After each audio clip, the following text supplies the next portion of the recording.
seen émission sortie tay jile soxna Ndeye Fatou Ndiaye Mbacke di ci dalal Aymérou Gningue jiite groupe parlementaire bu Benno Bokk Yaakaar waaye suñu bëggoon a xam bu baax kan mooy Aymérou Gningue ana lan ngay tontu honorable député. honorable député Aymérou Gningue doomu Sénégal la juddoo Ndakaaru mais cosaanoo Mérina Ndaxaar dëkk bu ñuy wax Ngigis yàlla def ma jànge fi école Ngelaw dem lycée Blaise Diagne bi ma amee baccalauréat ñu may ma bourse ma dem Roumanie def institut du pétrole et des gaz bi ma ñibbisee fekk ICS di démarrer activité am ñu jël ma fa ma nekk ingénieur di fa liggéey bi ma fa liggéey ñaari at ma dem inscrire CESAC ci programme bi ñu tuddee programme DSGE muy diplôme supérieur de gestion des entreprises bokk ci première promotion bi am fa diplôme boo xam ni wàllu gestion la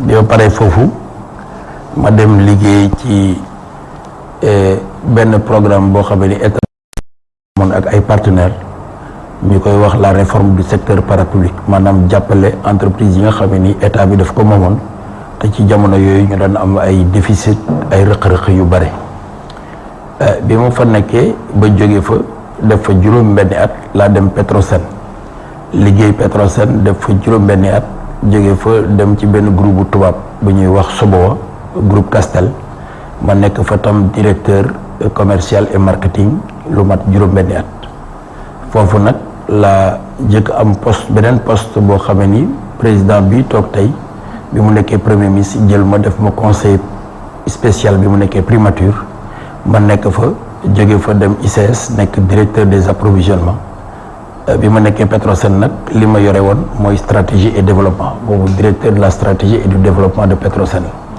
bi ma fa jógee nag ICS laa ñëw nekk président conseil d'administration SAR jóge fa léegi nag maay président conseil d'administration AHS ba fii ma fale léegi député nag ma ñëw nekk député kooku ci wàllu jaar-jaar ci wàllu politique nag man damay yéex a dugg ci politique parce que man 2005 rek laa dugg ci politique dëgg la nag bi may milité PDS laa milité parce que boobu président bi mu nekkee premier ministre Ablaye Wade jox ko PDS booba dafa amoon ay circonstances yu tax ma dem ca Kajoor di ko fa jàppale politique pour di xëccoo dama ko doon jàppale pour nit ñi xam ko xàmmee ko ànd ak moom pour jàppale ko ci liggéey boobu mu doon def.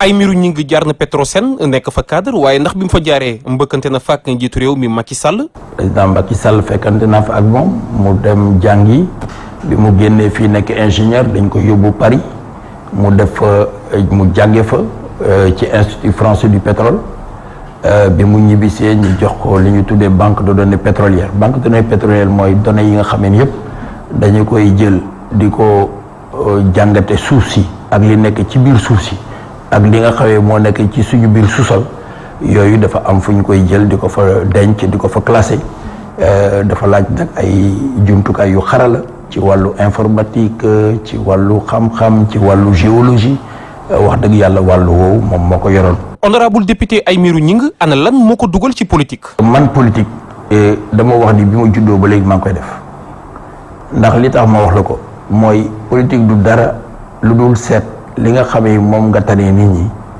nga jàppale leen ci. yàlla nag daf ma nattu man ba ma tàmbalee am salaire 1982 ba tey man lu ma am bokk naa ko samay mbokk bi yàlla dogalee nag nga xamee ni dem naa ba nga xamee ni président bii tey toog nekk na premier ministre mu nekk ci ay contexte nag yu xawoon jafe parce que dafa nekk contexte boo xamee ni xam nga Idrissa Seck boobu mu ngi dëkk Kajoor te waa Kajoor dañoo mën a sot yu nga xamee ni mii génn na ci parti bi ñu bëri nag dañu demoon ànd ak moom mais nag man ni kii daal suma xarit la duma ko bàyyi moom rek ak Kajoor loolu moo taxoon ma dem di militer Kajoor. Aymérou Gningue ana lan moo ko mën a merloo. man daal damay wax ni man jàmm ñëpp dama daan wax ci Kajoor ni lenn rek moo mën a tax ma xeex mooy ñu fekk ma yor sama yalwaan ñu bëgg koo këpp te loolu nag benn ndongo dara bëgg ko yalwaan yi ba am lu mu def ci këllam mu lew ko dom nga dab ko bëgg bës bëtam ni lii il faut nga wàcc ko mu rot ma far ko kooku moom ku ko def rek gis sama jikko kon nag li gën mooy nga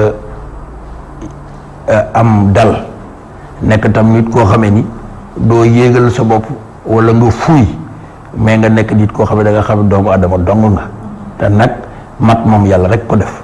sëñ bi Gningue ana lan moo ko gën a métti ci réewum Sénégal. waaw man li ma gën a métti ci réew mi mooy xam nga man ci àll bi laa dëkk te nag li gën a tax sax nag ma ànd ak président tey nga xamee ne bu dul woon dara xaw ma ko woon sax dina ànd ak moom mooy keroog ba mu defee politique def programme wax ni dama bëgg réew mi ñu xam ni taax yi rek moomuñu ko waaye àll bi ci la ñu bokk dëgg la nag daanu dajul suuf kon soo ma laajee lu ma gën a métti ci réew mi mooy su ma demee wala ma dem ba yàgg ma gis ni am nañu toog di jooy ndox di jooy fu ñu fajoo loolu dafay métti ci xol.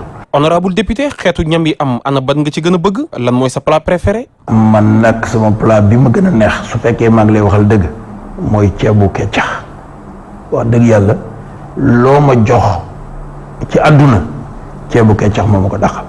ban musique la honorable di député di faral di déglu. waaw musique nag moom kenn laa ci daan déglu ñaar sax la waaye nag dañoo xaw a sore kenn ki moom sénégalais yu bëri xam nañ ko moom mooy Bob Marley kii ci des nag benn belge la ñu koy wax Jacques Brel. ndax Aymérou Gningue dina faral di def sport maanaam di tàggat yaramam. waaw sport nag bariwul lu ma koy def léegi parce que wax dëgg yàlla daanaa ko def bi ma gënee nekk tout tànk waaye jamono yi nag dox lay def. sëñ bi Gningue borom benn soxna la wala yu bari la yor. déedéet yàlla dafa ma nattu nag man benn soxna la am soxna si ma am itam wax dëgg yàlla suma mbokk la. ah nit daal du naagu waaye daal jàpp naa ni daal lii ma yor daal doyen na ma. kon nag soxna Ndeye Fatou Ndiaye Mbacké sa gana ngi noonu honorable député Aymérou Gningue. Pape Maguette Gueye jërëjëf mbokki xarit yi seetaan ak déglu seen émission sortie dal leen ci ak jàmm comme ni ngeen ko gisee nag ci présentation bi sortie ayubés bi leen nag di dalal président groupe parlementaire bu Benno Bokk Yaakaar waaye itam di maire Mérina Dakhar nekk ca ñu gën ko xam ci honorable député Aymérou Gningue moom la ñuy dalal ci seen émission sortie honorable président ma bàyyi la nga nuyoo ak auditeurs ak téléspectateurs yi ñuy seetaan. waaw madame Mbacké maa ngi lay nuyu. di nuyu auditeuru Walf TV yëpp di jaarale ci seen canal bi di nuyu waa Sénégal yëpp. di ci boole nag personnelu Walfadjri yëpp maa ngi leen di nuyu di leen ziare. jiital ci itam suñu mbokk Sidy Lamine Niass. président directeur général du groupe. président nag yow moom xam naa ne surprise nga suñ ne semaine bi moom ban surprise la sénégalais am dañ naan mooy président groupe parlementaire Benno Bokk Yaakaar ndax xam nga presse bi saa su ne bu assemblée di dëgmal war a ubbi spéculation yi day am fuite yi di jàll noo yi di daw waaye ci fuite yi ñu jot a am yépp noowu Aymérou Gningue moom amuñ ko ci benn yoon daf ñu échappé loolu yéen a ko bëggee woon noonu yéen a ko toggee woon noonu wala niñ ci amee surprise yow mi ak waa assemblée rawatina groupe Benno Bokk Yaakaar noonu lañ ci amee surprise. waaw man de su ma la waxee. mooy mag yéen ñoo ci yam képp. maanaam. xam naa ni daal man faloon nañ ma député le 30 juillet. bi conseil constitutionnel bi mu validé résultat yi. xam naa ni itam bokk naa ci listu ñi nga xam ni validé nañu seen résultat. waaye nag dama doon waaj rek pour dem assemblée su ma demee assemblée toogal fa réew mi toogal fa. parce que nag biñ may fal ci coalition lañ ma fale. comme yeneen député yi ci des yëpp dañoo dugg ci ay coalition ñu fal leen. buñ ñu falee ba pare ci coalition yooyu la ñu bokk waaye nag bu ñu xasee dem ci pencum réew ma dañ naan yéen ay représentant peuple bi ngeen. loolu laa defoon. ba pare di xaar. bi nga xamee ni woote nañu nag ci suba nga xamee ni nii ñi ngi ubbi séance extraordinaire bi ñu ñëwee ñu ne député Benno Bokk Yaakaar yëpp daje ci benn salle. foofu nag le président bi nga xamee mooy président Benno Bokk Yaakaar yónnee ay nitam. ñooñu nag bi ñu ñëwee la ñu wax ni kat président tànn na Aymérou pour mu jiite groupe parlementaire Benno Bokk Yaakaar. bi mu ko proposé député yi nag. député itam wax ci wax ju rafet ñoom ñëpp ñu wax ni daal loolu tànneef bu rafet la ànd nañ ci wane ci itam wax dëgg yàlla loo xam ne yéem na ma sax ci nangu bu ñu ko nangu ba pare ni ndam dinañ ma ci accompagner pour liggéey bi ñu mën ko doxal parce que liggéey bi kenn rek du ko doxal. ñun ñëpp ñoo koy bokk doxal. waaw d'accord naa de ne député yi wax nañ leen ko ci jour le 14 bi maanaam avant ñuy ubbi séance plénière bi mais yow mi ko war a jiite groupe parlementaire bi xanaa lu ko jiitu le 13 laata ngay tëdd xamoon nga ni boo xëyee yaa war a jiite groupe Benno Bokk Yaakaar. déedéet xaw ma ko parce que ñun dañoo daje le 13. waaw ak président woo ñu. bi ñu dajee ñuy waxtaan dafa wax ne moom jàpp na ni Moustapha Niass. moom la bëgg ñu falaat ko bu ñu demee assemblée nationale. waaw li nga xam ne moo concerné bureau bi nag. ak yi ci des yëpp bu suba moom waxtaan na ci ak naataangoom yi nga xam ne ñoom la bokkal. am na lu ñu juboo loolu ñu juboo bu subaa dinañ ko tënk ñëw wax ñu ko. xam nga mbir mu nekk noonu lay demee. déet bii moo demee noonu waaye ñun yi ñu tàmm. mooy ñun avant dinañ xam kuy jiite groupe parlementaire ndax waa groupe liberté et démocratie maanaam coalition gagnante wattu Sénégal ñoom lundi wax nañ ci kanamu àdduna bi yëpp ni maître Madické Niang mooy doon président groupe parlementaire bi kon nag ñun jàppoon nañ ne waa Benno it waroon nañu mën a yëgal. ñoom seen ku nekk rek ak xam nga mbir mi ku nekk ak ni ngay doxale xam nga ñoom. bu ñu toogee ju ne 2 jours ou 3 jours avant kii mooy nekk suñu président groupe parlementaire. ñun ñu jàpp ni wala président ak ñi nga xamee ñooy ay nattangoo jàpp ni ñoom dañuy bàyyi ba bis ba ñu wax ko mais loolu amul benn différence parce que de toutes les façons man mi nga xamee ni yàlla dogal na tànneef bi daje ci man bi ma ko waxee nangul naa leen ko comme man nangu naa ko te itam samay nattangoo nangu nañ ko te nangu nañ ko lu jiitu ñuy dugg ci biir séance bi. pour war a wax ni kii la ñu tànn ba may def ay proposition yoo xamee ni ni proposition yooyu mooy bureau bi nañu koy former loolu amul benn jafe-jafe parce que il faut pas que si réflexion kay am nga ko parce que boo xëyee suba ngeen daje xam nga kañ la séance bi commencé mi ngi commencé presque 12h30. waaw ndax yéen a tardé te loolu dinañ ci ñëw déedéet yéen a woon nit ñi 9h30 ñëpp daje ci salle bi 10h. di leen xaar ba midi bëgg a xaaj. ngeen door a mën a dugg ci salle bi. amaana ba ngeen dajeeg président bu ngeen waajaloon lii yëpp ci bureau bi ndax doon na jël temps bu ngeen xëyee ngeen di def plus de 2 heures de temps. pour wax kan mooy président ak bureau bi ñan ñoo ciy nekk. non madame Mbacké gis nga loolu taxul yeexaay bi. xam nga yow xam nga assemblée. xam naa ni wóor na ma ni jëkkoo fa dem tey. xam nga ni assemblée mësuñu wax mukk ni réunion bi 10 heures lay commencé mu commencé 10 heures parce que toujours day am ay conciliabule am na ay waxtaan lu toll ni bis bi nga xamee ni ci la ñuy samp bureau assemblée nationale ku jàpp ni mën nañ ñëw wax 10 heures rek mu tàmbali 10 heures da ngay xool da ngay convoquer histoire ak li nga xamee ni xawoon na fa ci législature yi passé yëpp bu boobaa di nga mën a méngale yooyu pour wax ni lu tax bii mel nii te yooyu daawul mel nii kon yéen da ngeen bëgg a ñëw mel ni ñeneen ñi. non rupture du am changement du am.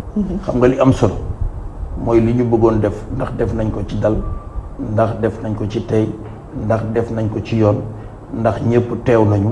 loolu bu xësee am di waxaat leneen. bien que retard am na. waaw bien que retard am na. waaw loolu leneen li vraiment pour man du essentiel. li am solo. mooy li nga xamee ni moo ñu fa dajale woon. mooy d'ouverture de l'Assemblée nationale.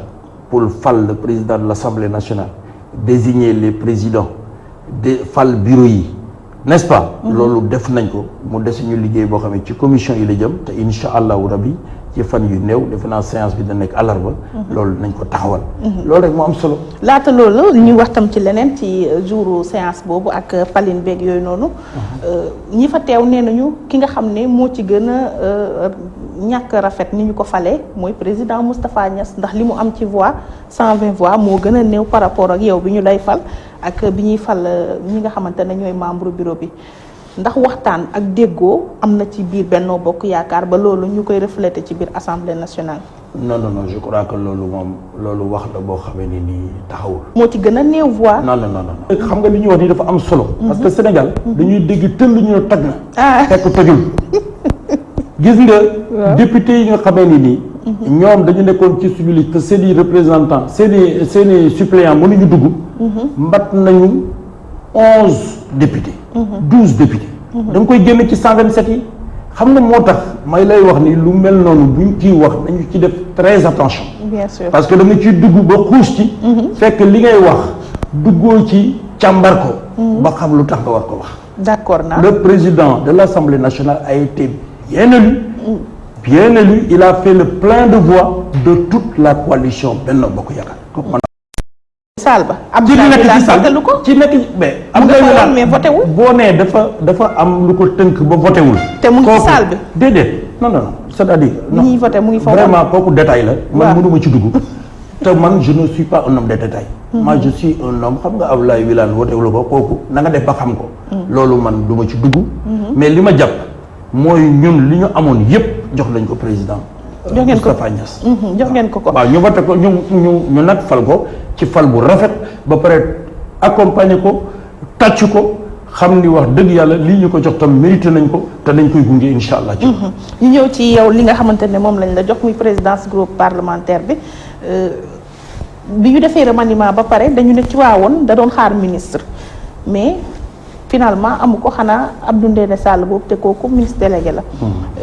am ñu ci biir presse bi sax ñu jàpp ne y a une colère boo xamante ne maire boo xam ne Tiwaawoon toogaal na ko waaye boolewu koog wax xanaa kon poste bi ñu la jox ndàmp la doon ci waa Tiwaawoon pour ñu bañ a mer.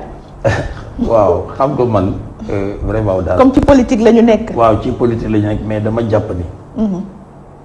wax yooyu. encore waxu mbedd la. waxu mbedd nag waxuma ni kenn waru ko wax parce que waxu mbedd ci la bokk ci réew mi la bokk.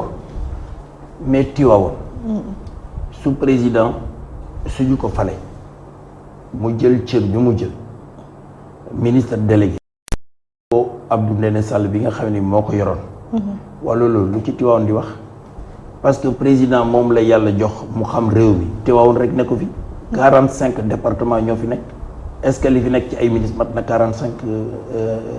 na 45 ministres comme matu ko mënuñu réfléchir en termes de département. waaye nag jege na ko dafa am 40 ministres defal ndànk rek président.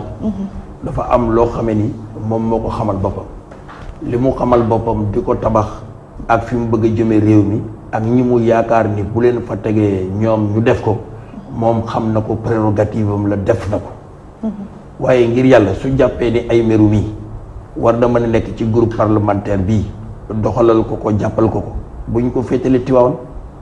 dëgg la nag cër la parce que bu ma koy yóbbu ngi gis laa koy jëkk yóbbu te ngi gis mi ngi ci biir département Tivaouane waaye dama jàpp ni bu ma dëkkoon mbir ki laan itam te mu am yaakaar boobu ci man mais dina ma ko jox ndax mbir ki laan ci Sénégal la ba kon yëf yi nekkul yëfu Tivaouane ak yëfu beneen dëkk yëf yi yëfu ki nga jàpp ni li ngay def jàpp nga ni xam na ko mën na ko nga jéem mu jox ko ci wóolute ni ko bëgg naa nga doxalal ma ko rawatina nag su fekkee ne ki ñu koy jox am na nag fu xam-xamam màcc te loolu nag ñor lool sénégalais yi doon débat boo xam ne bés bu nekk ñu ngi koy wax diggante daaw ba ren am nag sax ku dugg ci assemblée si koo xamante ne loolu da koo ñor lool kooku ci lay xëy di ci gont muy Ousmane Sonko mu jël xalimaam bind ci livre wàllu pétrole bi yow sa xam-xam màcc lool ci wàllu pétrole du spéculation de man damay xaar kon ni yow dañ la jiital pour débat ci wàllu pétrole opposition parlementaire bi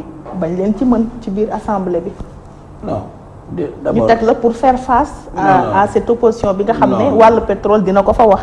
non d'abord bi ma nekkee député rek dama am droit. bu amee débat bu ma nekk. ma mën ko wax. rôle président groupe parlementaire du rek dem di débattre. mais dafa nekk rôle animation. ak former gars yi. former waxtaan ak gars yi. animation. manager mooy gérer nit ñi. ba ñun lu ñuy war a def ñu koy waxtaanee di ko togg di ko xalaat di xam ne lañ def loolu nag li nga wax léegi xam nga député yi nekk ci assemblée bi yëpp. ñoo bokk dignité ku ci nekk ay sénégalais ñoo la fal. amul benn député bu ëppalee beneen député même plus fort reste yi ñuy wax sax mais loi bi moo ko wax kon loolu amul benn problème pour loolu ku fa nekk rek nekk député rek yaa keneen ki ak ku fa mën a nekk yéen a tolloo grade. léegi nag dañu bokk ci ay kuréel parce que ay parti ak ay coalition parti moo taxoon ñu fal ñu kuréel yooyu ak coalition de partis yooyu dañu am ay lii suñu rôle mooy programme yooyu ñuy doxal lépp loo xam ne juboon nañ ci ak ñoom te programme yu rafet la ñu jàppale leen ci ba loolu ñu mën ko def bu dee ci wàllu pétrole bi mais ku nekk am nga droit jóg ni dama bëgg ñu leeralal ma lii wala nga wax ci waaye nag na nekk débat boo xamee ni débat bi xam-xam moo koy lal na nekk débat boo xamee ni dina jariñ réew mi na nekk débat boo xamee ni dañuy seet naka la ñuy saytoo loolu nga xamee alal la ñu may ko Sénégal yàlla baaxe leen ko naka la ñuy def ba réew mi gis ci boppam mu bañ a yàq nag suñu yeneen pàccu économie bi parce que pétrole dafa am malédiction dëkk yu bëri yàqu nañu ndax pétrole ñu ne am na pétrole rek ñu bàyyi lañ doon def yëpp su ko defee ju seet mbay mi naka lañ koy taxawale seet transformation agriculture naka lañ koy def seet petite entreprise yi naka lañ koy doxale industrie yi fi nekkoon minières yi ñu seet naka lañ leen di taxaw mais pétrole bi nekk loo xam ne dafay ñëw yokk sauf loo xamee ni nii dañ ko doon liggéey bu ko defee mu mën a gën a gaawal li nga xamee moom le président bëgg muy émergence. waaw ndem pétrole bi nag am na ñu ci bëri bëgg nañ ci am ay leeral.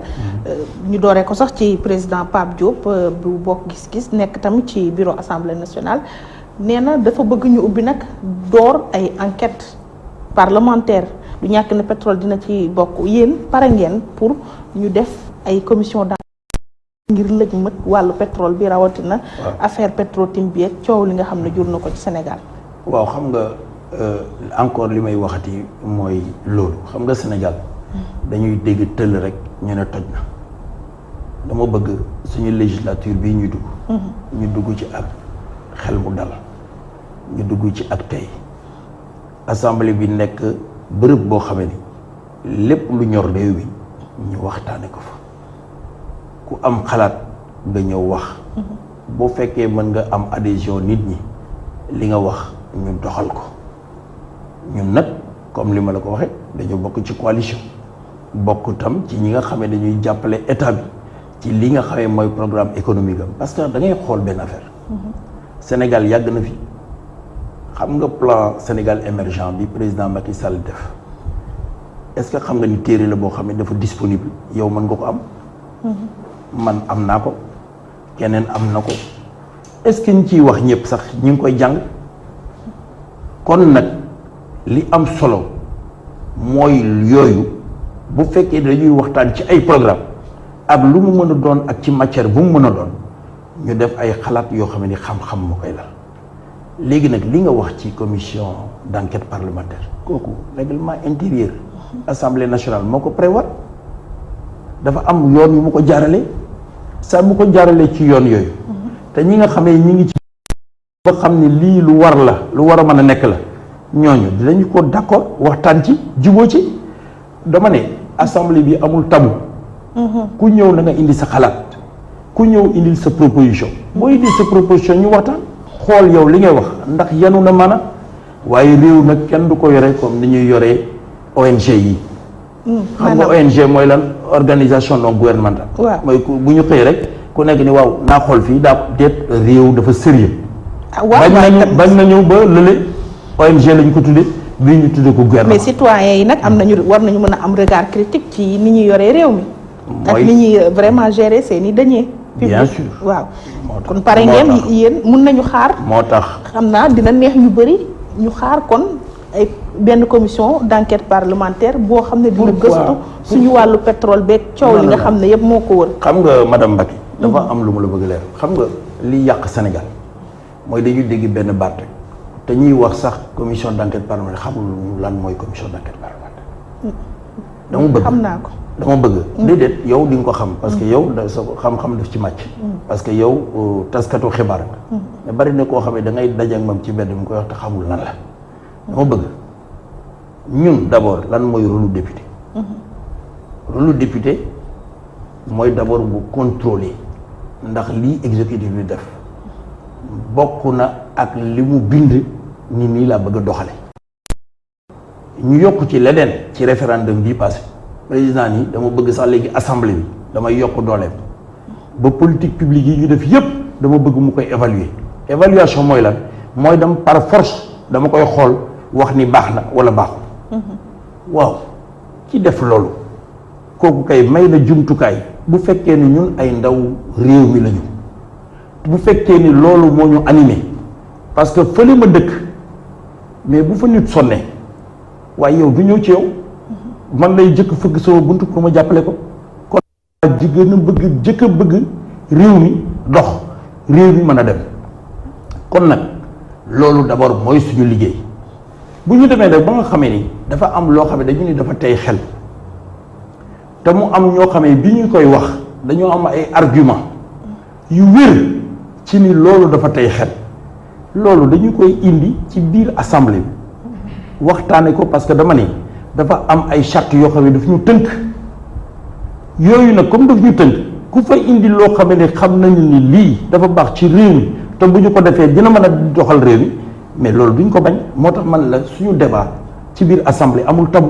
amul tabu lu ñëw mën nañ ko waxtaan. loolu de dina ma neex de ndax dina rafetal sama njort lool waaye li fi nekk ñi koy doxal moo ma xaw a jaaxal boo ma dégloo mu wax la muy wax nga ko exécutif bi nga xam ne dafa jël loxoom rek ngànkee ko législative beneen pouvoir boo xamante ne mënoon na am yoonu boppam am sañ-sañu boppam mais malheureusement demeewul noonu ci doxalin la preuve ngir tànn président groupe il a fallu président de la république bi incarne exécutif. déedéet président Benno Bokk Yaakaar. waaw déet mënuñ ko. déedéet président Benno Bokk Yaakaar mënuñ leen xaajale di ndax kenn nit ki la kenn mënut a xar boppam ñaar di kon nag président Benno Bokk Yaakaar mooy président de tous les sénégalais. kooku nag moom mooy suñu exécutif moo ko incarné. tey jii moo dem di tànn ñay toogal askan wi. di pouvoir législatif bi di proposer. waa propose kan moo sañ a bañ. waaw defal daal ku ko mën a ñeme. madame ñëpp ay nangu di. madame Mbacke. ndax moom moo dugg ci bureau am tëju bind liste député yi mu bëggoon a investir. kon nag bu nee def leen nii. ku la aali bët fu ko neex ngay xool. madame Mbacke. waaw dama la bëgg leeralal benn yëf.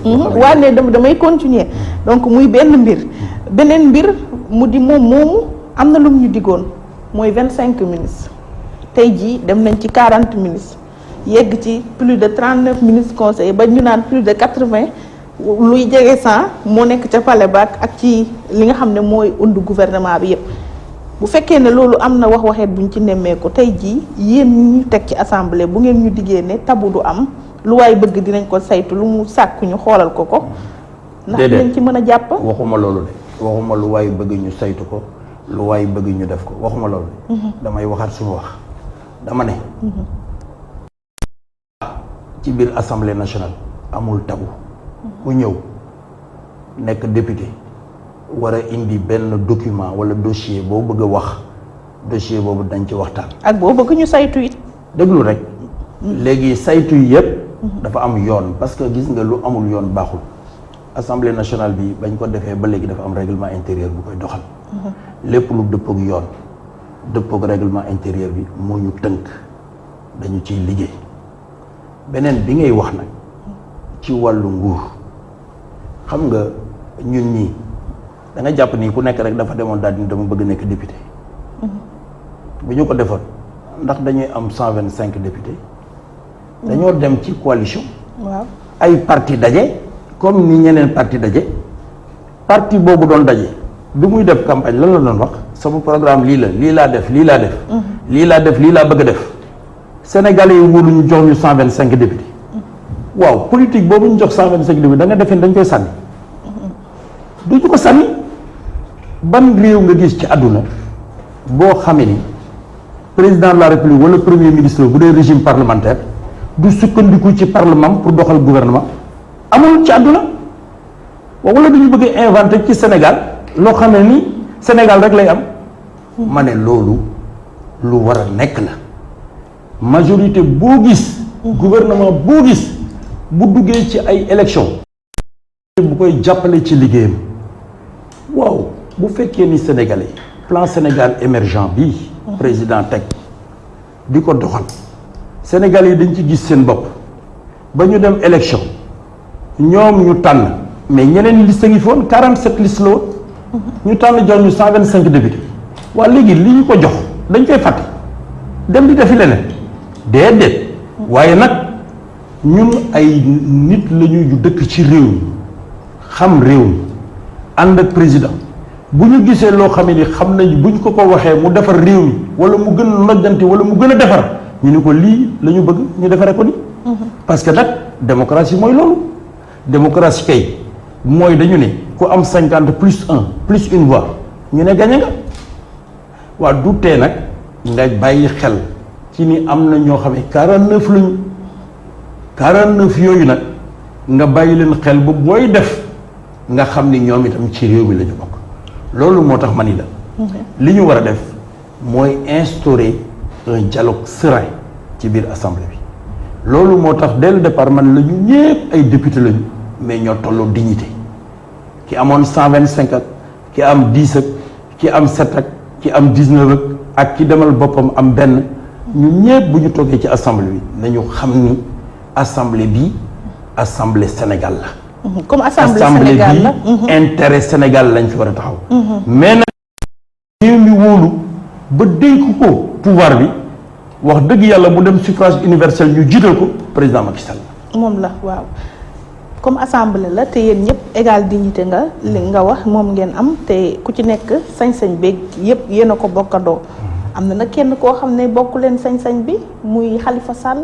nekk na député mais mënul ñëw assemblée nationale ba teewee li nga xam ne mooy ouverture de session parlementaire bi waral sax honorable député Cheikh Bamba Dièye wax ko fa soulever article 11 bu règlement intérieur bu assemblée nationale kaawu kooku dafa juum di ngeen ci penché wu wala da ngeen di bàyyi rek waaw Cheikh mu Bamba nekkee ci kaso bi Cheikh Bamba dafa juum parce que article 11 dafa wax ne bu ñuy fal bureau bi lu dul débat wax bu jëm ci procédure élection bi kenn du ko fa wax kon article 11 bi loolu rek la wax xam nga lu ma bëggoon ñu d'accord ci maag yow dañu d'accord ci ni dafa am ñetti pouvoir dafa am pouvoir exécutif dafa am pouvoir législatif dafa am pouvoir judiciaire léegi sax am na 4e pouvoir mooy seen pouvoir bi yéen waa presse waaye yaa ñu may parce que da ngeen di toog bu mu neex rek nag ngeen décréter di wax loo xam ni ñun dañuy tiit du ñu xam fu ngeen ko jëlee. ñun ñii de dañuy ko defar defee rek ma bëgg nga may ma leen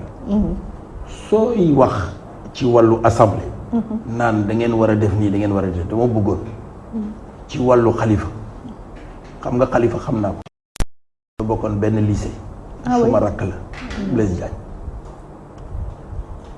nekk na maire am na problème ak justice mais kenn tëju ko condamné yu donc il est présumé innocent loolu la ñuy wax ci wàllu justice waaw waaye nag am na lu ñu koy takkal waaye te ñu bàyyi ba justice pare comme moom pouvoir la su justice pare ni xalifa mi nañu ko bàyyi parce que li ñu koy wax yépp du moom waaye ñun ñu accueillir ko ci assemblée ni ko xalifa sa seesa ngi nii kaay toog waaye naka ngay fekkee koo xam ne nii ci république la ñu nekk ñu def séparation de pouvoir man ma nekk député toog fii nga bay bëgg a waxloo ci wàllu justice. déet man waxloo mu ci en tant que sa naataango député laa bëgg nga wax. mais moo tax wax naa la ci nee naa si ma naataangoo. dafa am jafe-jafe actuellement ak justice nañu bàyyi justice tranché. foofu nag ma nit nga xanaa di nga ma may ma nit. ma convoqué jurisprudence su Barthélémy Dias.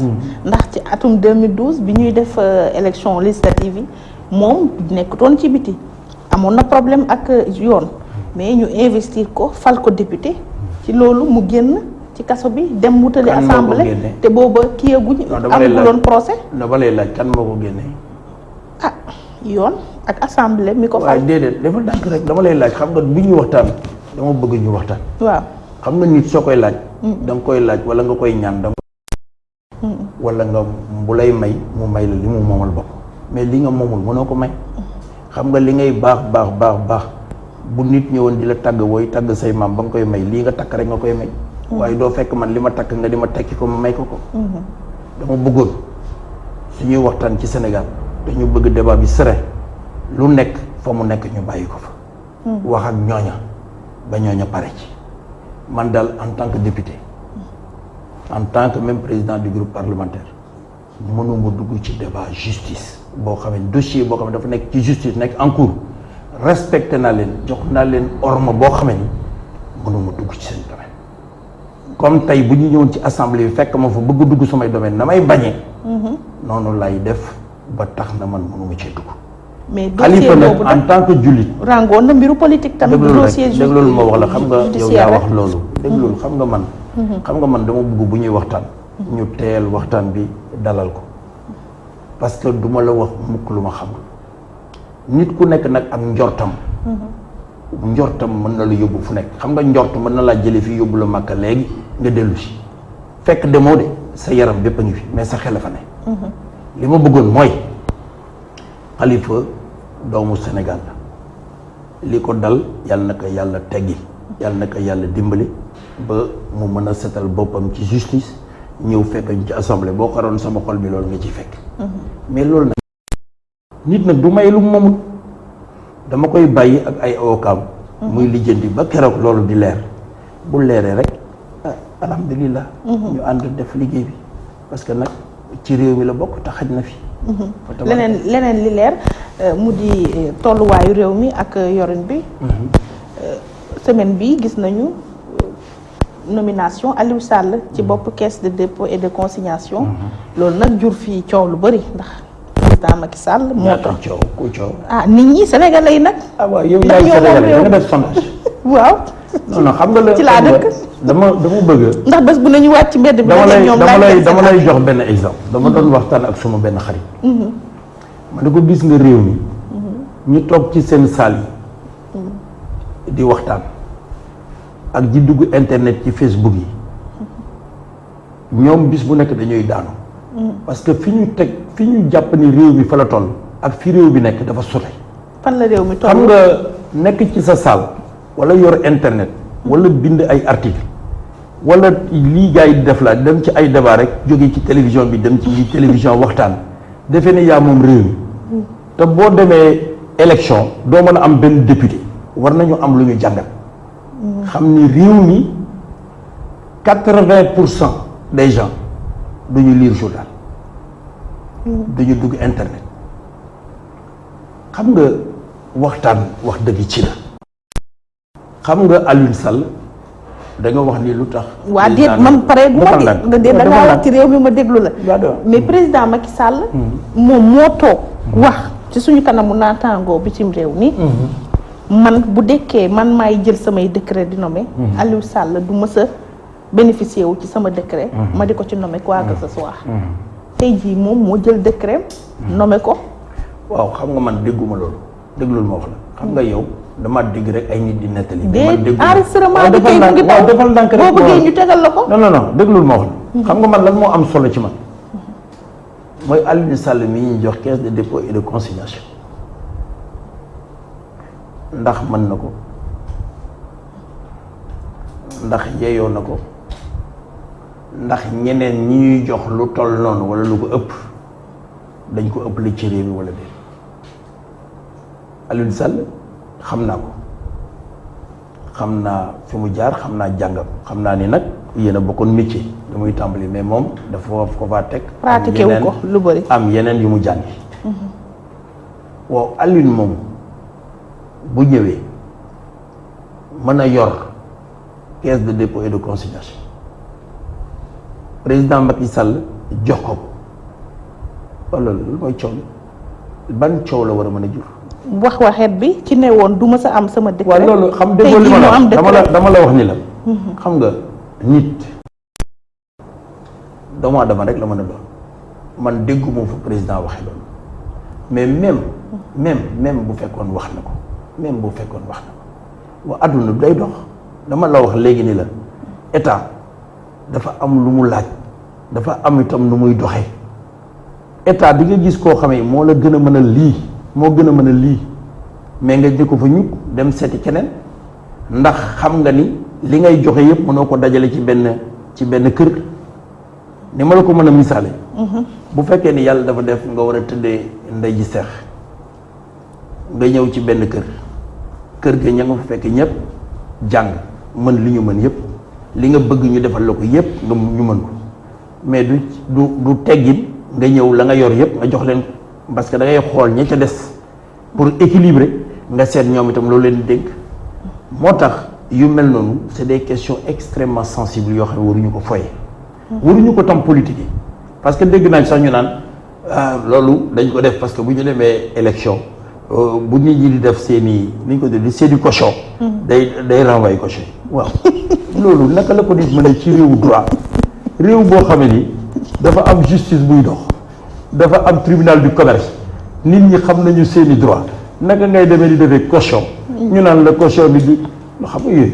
man moom gisewu ma ko noonu loolu moom am na ñu koy wax ci politicien yow dégg nga ko. dégg naa ko mais man gisewu ma ko ndax loolu moom li nga wax rek loolu moom buñ ca toll valable waaye man li ma mën a wax mooy Aliou Sall wax nga ndax yeeyoo na ko mais est-ce que yeeyoo na ko. absolument ndax Aliou Sall dafa ñëw di def politique nekk maire bu kenn xool relation bi nga xamee moom la am ni frère u président la parce que loolu bu fekkoon dañ koy xool gis nañ fi Abdou Diouf ak Maguette Diouf mais dafay def politique investir à la base Guédiawaye jox ko bopp bi mu ko joxee bopp ñu fal ko maire ñuy def fii député ñëpp Sénégal yëpp gis ko Sénégal président Macky Sall ni ko su ma lu ma amoon lu ma gënal da ngay bàyyi bañ a nekk député ñu naan waaw da ko bëgg a def président assemblée nationale pour dévolution pouvoir yàqkan yi rek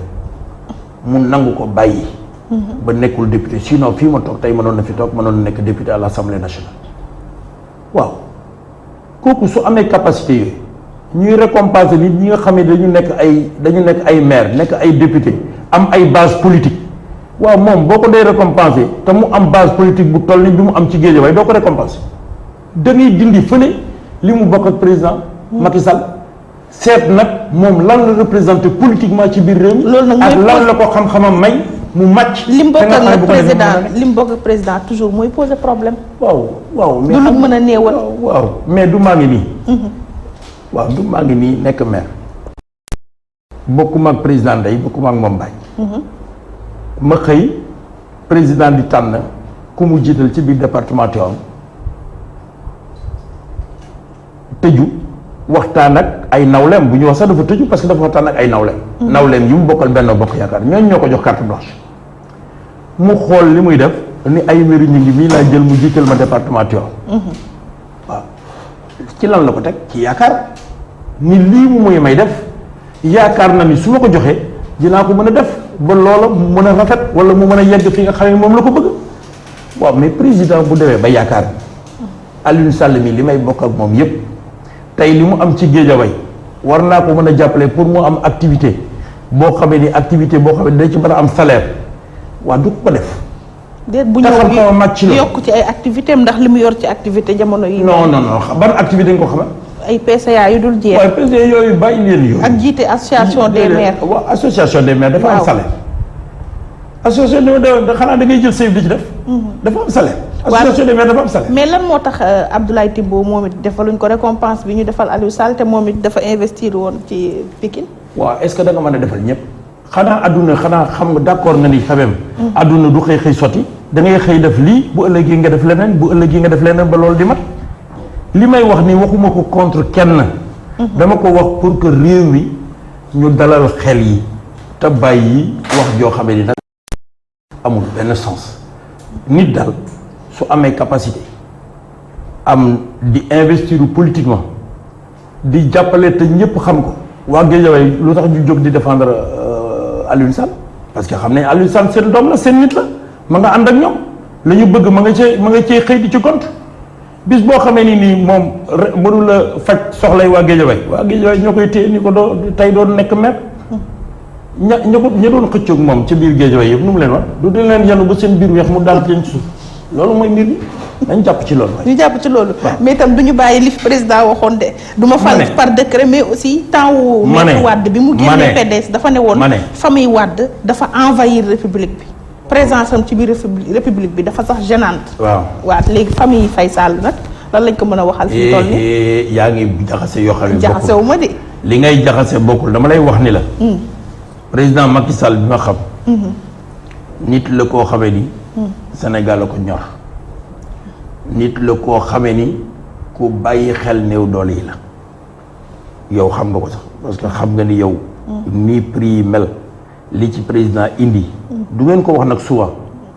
parce que président li mu jëkk a def te dañ koy fàtte mooy dafa wàññi d'abord impôt sur les salaires sénégalais bu nekk la nga daan fayeku mu wàññi impôt sur les salaires. waaw ci lan la ko teg ci yaakaar ni lii mu muy may def yaakaar na dinaa ko mën a def ba loola mu mën a rafet wala mu mën a yegg fi nga xam ne moom la ko bëgg. waaw mais président bu demee ba yaakaar Aliou Sall mi li may bokk ak moom yépp tey li mu am ci Guédiawaye war naa ko mën a jàppale pour mu am activité boo xamee ni activité boo xamee ni da ci mën a am salaire waa du ko def.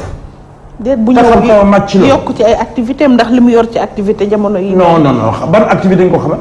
ay PCA yu dul jeex. waaw PCA yooyu bàyyi leen yooyu. ak jiite association des maires. waaw association des maires dafa am salaire. association des maires xanaa da ngay jël sayf di ci def. dafa am salaire. association des maires dafa am salaire. mais lan moo tax Abdoulaye Timbo moom it defaluñ ko récompense bi ñu defal Aliou Sall te moom it dafa investir woon ci Pikine. waaw est-ce que da nga mën a defal ñëpp. xanaa adduna xanaa xam nga d'accord nga ni quand même.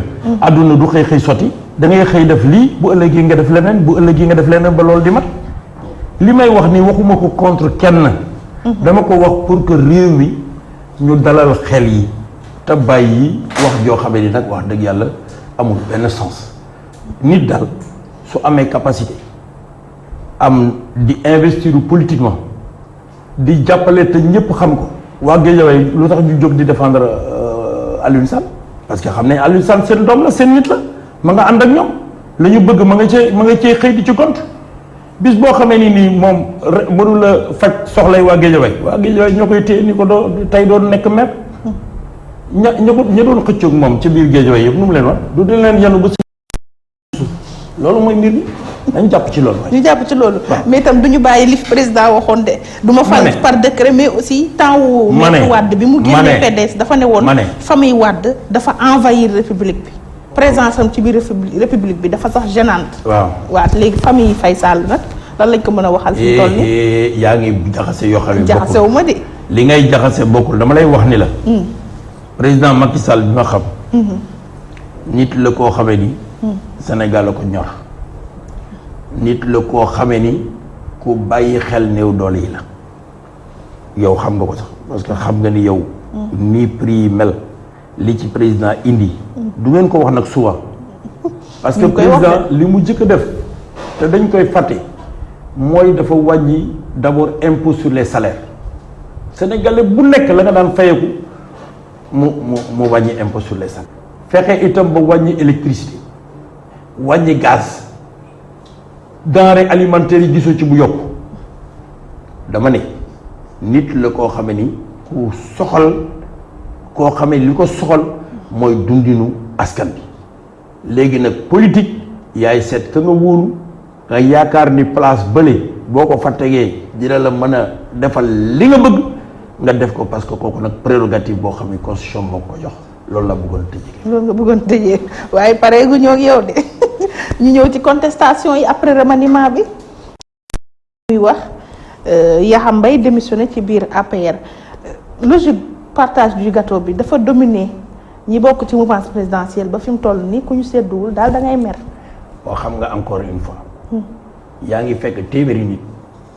nga fekk juróom-ñett ñeent fukk ak juróom-ñett yoxul dara nga ni ñaar yi daal kon lu mooy logique bi. xam nga nit war na mën a mer parce que ay doomu aadama lañ. da ngay am ñoo xamee ku nekk ak sa réaction bu ñu la nee joxee lii da ngay fàtte ni liñ la jox am na keneen kuñ ko mënoon a jox ba buñ koy nangu da ngay defee ni yow rek yaa ko moom mais man dama jàpp ne xel yi day dellu si. man du ma xëpp sax pétrole ci taal bi. parce que nit dina wax wala mu def loo xam ne bu delloo këram ba xelam dal dina xam ni juum parce que nit ku nekk sa ngeeganaay moo lay yedd. dama jàpp ni nit su fekkee du may boppam yàlla mooy maye yàlla nag dafa jël ci pouvoir am jox président Macky Sall bis boo xamee ni mi ngi lay fal na nga def li ngay def ba defee ni dootu fi jóge mu xëy jële la fi kon loolu ku ciy mer ça veut dire que da nga àndul ak dal ci jamono boobu mais boo àndee ak dal am recul boo xalaatalee sa bopp sa xel dina la yeddaat te di nga dellu si. moo tax ma jàpp ne bëñ ak làmmañ ñoo dëkk mais du te dañoo daje waaye nag lépp nañ koo jàppe ak xel bañ koo yóbbu tam fu mu yëg te nit ki sax mën na ni démissionné parce que kii neen dama démissionné ci parti. waaye nag président Macky Sall ba léegi moom lay jàppale. xam nga kooku waxam tam boo koy càmbar. na nga ci tey parce que kooku ba léegi ka mu àndal ma nga ànd ak moom. ki wax itam ni lii laa wax ci suba nga dégg nee na man sax rëccu naa li ma wax waaye kooku tam da nga koy jégal xam ni mer moo ko yóbboon ci loolu mais bi ko ngegee naa yem yedde xam na ni loolu waru ko woon a wax. kon daal li am solo mooy ñu jàpp ne nag ay doomu aadama lañ. doomu aadama nag day def yëfu nit nag. moo koy def loolu xanaa sa naataango yooyu nga koy wax rek. ñi nga xam ne dañuy mer di wax. bu ñu paree di rek waaw doomu aadama day def yëfu nit. yëfu nit nag mooy ñu def la lii rek mu metti nga yuuxu wala nga mer. mais nag incha allah bu fekkee ni dem nga ba sa conscience dellu si waat nga xalaatat sa bopp di nga xam ni wax dëgg yàlla loolu jaru woon mer. ndax nag àdduna moo bindoo noonu. te fukki million bi ak ñeenti sénégalais lañu. te ñoo bokk dignité tolloowuñu ay xam-xam waaye loo fi mën am na téeméer yu la ko dax moom la tubaab naan les cimetières sont remplis de personnes qui se croient indispensables. loo foog ni rek yow rek yaa ko mën jàppal ni. boo demee ca bàmmeel ya fekk fa ñoo xam ne loolu rek lañ jàppoon ñoo ko mën.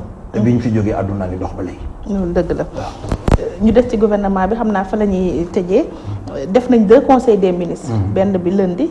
beneen bi ci àllarba bi comme niñ koy defee saa su nekk.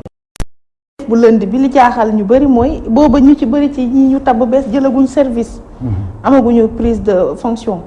loolu nu mu mënee nekk nga mën a dem table conseil des ministres te lañ la jox amagoo sax cahier de charge bi. wala jotagoo ci mbir yi. waaw xam nga encore une fois.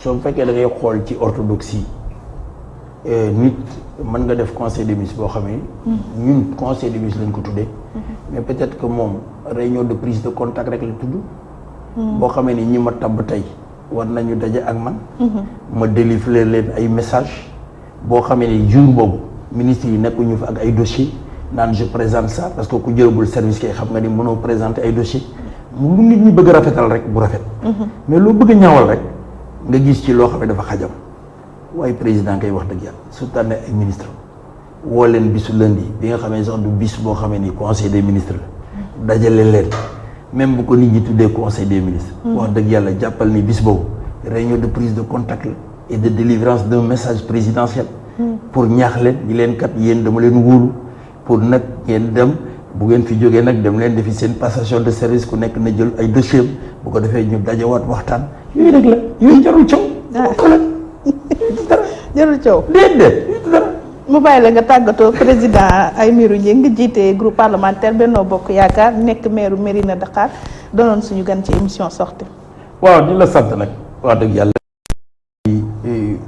xur yi nga ma ko sonn mais nag sama der bi daal deru mbëtt la neexumaa xur yi et li ma la wax yëpp nag lu ma gëm la. parce que man ci loolu rek lay fonctionner wax dëgg yàlla maa ngi lay sant bu baax di sant télévision bi di sant waa Sénégal yëpp di ñaan itam lépp loo xam ni kàddu la bu dëgër ñu jéggal ma ko xam ni du sama yéene li ma bëgg rek mooy ñu waxtaan delloo ci xel yi Sénégal ñoo xam ni benn bopp la kenn mënu ko xam ñaar réew mu nekk dafay am opposition am pouvoir waaye nag am na ay espace yoo xam ne ni wax dëgg yàlla suñ fi dajee mën a waxtaan pour njëriñu réew mi Sénégal jëm kanam parce que loolu rek la ñu soxla mooy naataange gi yokk Sénégalais yi ku ci nekk gis ci sa bopp bu ko defee réew mi am jàmm am dal am koom-koom am naataange te pétrole bii nga xamee ni ñu ngi koy yaakaar bu ñëwee ñu mën cee tabax suñu réew mu bañ ñoo yàqal nag li ci des waaw ndax économie pétrole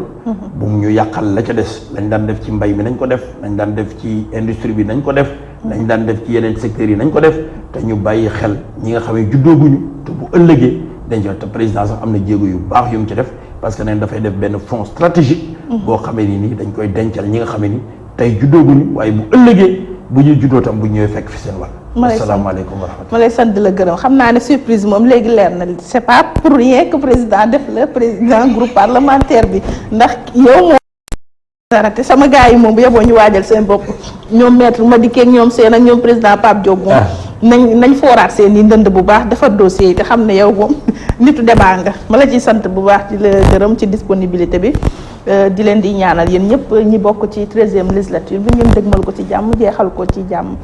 gërëm bu baax nag ñi nga xam ne ñooy auditeurs ak téléspectateurs yi doon teewlu seen émission sortie gërëm nag sama ñaari càmmiñ Papis Mbaye El Hadj Salif Bey ajowoo ci wàllu technique bi di gërëm bu baax Demba Thiam Dem Podor ci montage bi Oustaz Assane Diouf ci coordination bi duñu fàtte Maguette Gueye ci wàllu présentation bi mbokk yi jàngeen jëf jox leen rendez-vous beneen ay bés ci beneen émission sortie incha allah.